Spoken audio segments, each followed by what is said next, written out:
Doctor صاحب یہ فرمائیے کہ کلونجی، اس کے بارے میں حدیث میں آتا ہے کہ ہر بیماری کی یہ یعنی کہ دوا ہے، شفا ہے اس میں سوائے موت کے. آپ کس طرح سے اس کو استعمال کرتے ہیں، مریضوں کو کراتے ہیں، کیا احتیاط کرنی چاہیے؟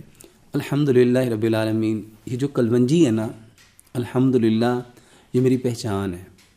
کلونجی اور میتھی دانہ پوری دنیا میں میں الحمدللہ بے شمار ملکوں میں بھی گیا، ہر ملک کے لوگوں نے مجھے یہی کہا کہ ڈاکٹر صاحب جب سے یہ کلونجی میتھی دانہ شروع کیا نا، لائف بدل گئی.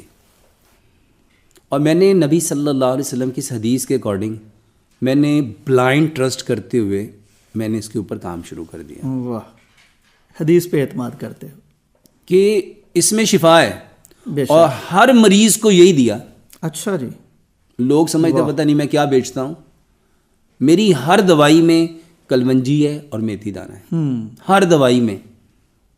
چاہے آپ کو شوگر ہے، چاہے آپ کو بلڈ پریشر ہے، چاہے آپ کو کولیسٹرول ہے، چاہے آپ کو ٹرائیگلیسرائڈ ہے، چاہے آپ کے لیور کا پرابلم ہے، چاہے آپ کے کڈنی کا پرابلم ہے، چاہے آپ کے یورک ایسڈ کا کوئی پرابلم ہے، آپ کو آرتھرائٹس ہے، آپ کو آسٹوملیشیا آرتھرائٹس ہے، روماٹائڈ آرتھرائٹس ہے، آپ کو برین ہیمریج، ایون کہ کینسر ہے، ہر مریض کی دوائی یہ کلونجی میتھی دانہ ہے. واہ، کیسے کھائیں ڈاکٹر صاحب اسے؟ اس کا سب سے بہترین طریقہ یہ ہے کہ اس کا پانی پیا جائے. وہی طریقہ رات کو بھگو کے؟ اس کا طریقہ یہ ہے، میں نے تو یہاں پہ لوگوں سے بڑے بڑے اس کے بارے میں کہانیاں سنی کہ 7 دانوں سے زیادہ نہیں کھانا. تو میں نے ایک دن 7 دانے لیے، میں کہ اس کو ذرا کھاؤ، یہ آپ کی باڈی میں فائدہ کتنا دے گی اگر ویسے ہی کھا لیتے ہیں پانی کے بغیر. میں لوگوں کو یہ بتاتا ہوں. آپ کو یاد ہے وہ حدیث جس میں نبی صلی اللہ علیہ وسلم کے پاس ایک صحابی ہے کہ یا رسول اللہ صلی اللہ علیہ وسلم میرے بھائی کے پیٹ میں درد ہے، تو آپ نے شہد تجویز فرمایا؟ شہد فرمایا. وہ پھر آیا کہ یا رسول اللہ فرق نہیں فرمایا، اس کو پھر شہد دو. دوسری بار آیا پھر شہد، تیسری بار آیا پھر شہد، چوتھی بار آیا پھر شہد. آپ کو پتہ ہے 4 بار نبی صلی اللہ علیہ وسلم نے، وہ چوتھی بار آیا اس نے کہا اللہ کے نبی صلی اللہ علیہ وسلم درد اور بڑھ گیا.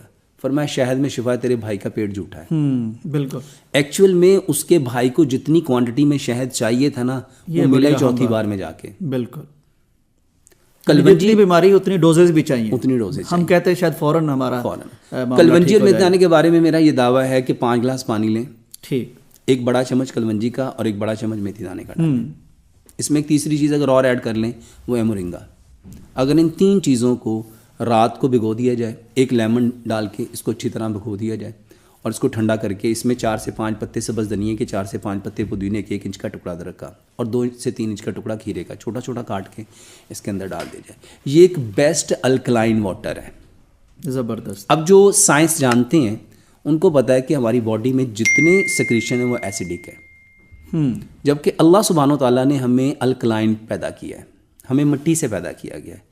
ہماری ابتدا مٹی ہے، ہماری انتہا مٹی ہے، مٹی سے پیدا ہوئے ہیں، مٹی میں واپس جانا اور کل قیامت والے دن مٹی سے دوبارہ اٹھائے جانا ہے. اور مٹی سے ہی ہمارے لیے شفا ہے، مٹی میں شفا.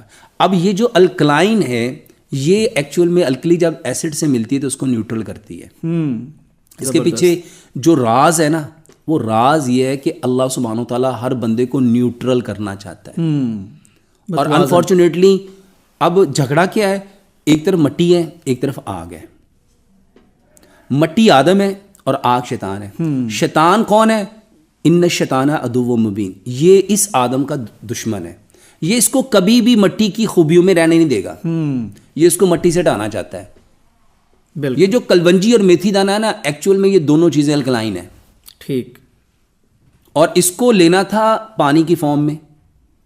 اب اس کو پانی رات کو آپ نے کسی بھی مٹی کے برتن میں ڈال کے رکھ دیں گے تو فرسٹ آف آل تو وہ مٹی کے برتن کی ساری خوبیاں اس کے اندر آ جائیں گی، کیونکہ جو چیز جہاں جاتی ہے وہاں کے اثرات لے کے آتی ہے. بے شک. ٹھیک ہے. اب پانی کو اس میں رکھ دیا. یہ پانی 5 گلاس لیا تھا، 4.5 گلاس رہ گیا. 1.5 گلاس صبح، 1.5 دوپہر، 1.5 شام. کھانے سے کم از کم آدھا پونا گھنٹہ پہلے لیں. ٹھیک. یہ سب سے بہترین طریقہ ہے. اور میں الحمدللہ ثم الحمدللہ لوگوں کو اکثر کہتا ہوں جن کو شوگر ہے 90 دن 3 ماہ اپنا HbA1c ٹیسٹ کروا لیں اور 90 دن کے بعد دوبارہ پھر ٹیسٹ کروا لیں.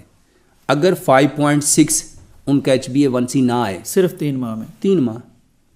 اور یہ جو لوگ کہتے ہیں نا کہ پینکریاز دوبارہ کام کرتا ہی نہیں ہے، جی یہ اللہ پہ بہتان ہے.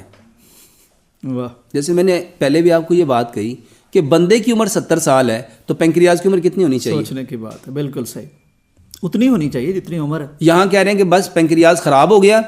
بھئی پینکریاز نے کام کرنا اس لیے چھوڑا کہ آپ نے پینکریاز کو وہ چیزیں دی جو اس کے لیے بنی نہیں تھی.